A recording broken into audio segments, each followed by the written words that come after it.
going on, Jerome? So the center position for the Minnesota Vikings the last couple of years has been wild, right? So Garrett Bradbury, undersized, uber athletic, the Grim Reacher, the pride of NC State, go Wolfpack.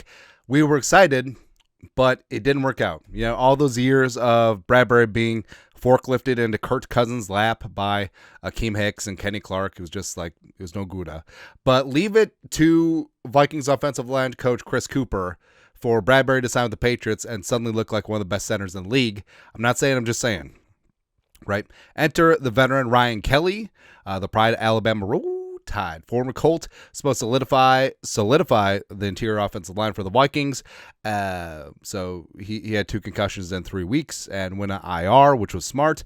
And he could potentially return week 10 against the Ravens. So there's been some decisions and some moving and shaking at the center position, which is not good, especially when you had J.J. McCarthy out there, young quarterback, and also Carson Wentz, shifting protections, all that stuff. It's been Now Blake Brandel, his first career start at center happened week 5 against the Browns over at Tottenham, right? And he did really damn well against one of the best defensive fronts in the game.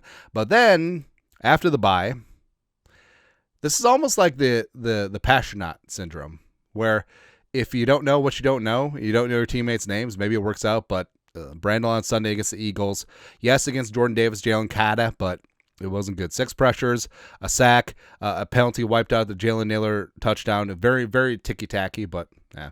And also a quick pressure led to a pick 6. His 35.6 PFF pass blocking grade was 29th amongst 32 qualifying centers, which is not good. It's no bueno. So the Vikings basically just went back to the drawing board, and Kevin O'Connell didn't really mince any words about it. Sean Borman.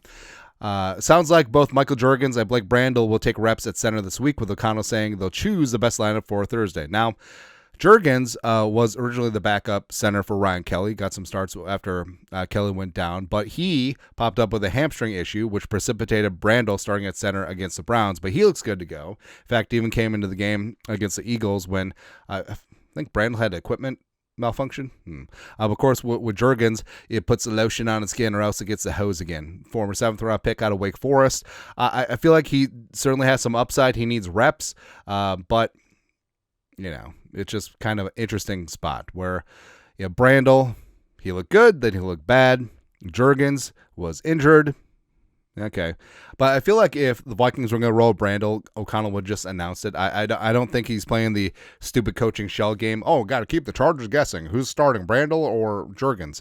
But I feel like Jurgens definitely going to be in play here because he talks about getting a look at your best 5. Like Thursday Night Football, you're not practicing all week. You got a couple walkthroughs. What's Jurgens or Brandel going to show you during that time? So I think if I had to wager some jelly beans, I think it's going to be Jurgens at center. Brandel back to the bench. So it could be Darisaw Jackson, Jurgens, Will Fries, and Brian O'Neill.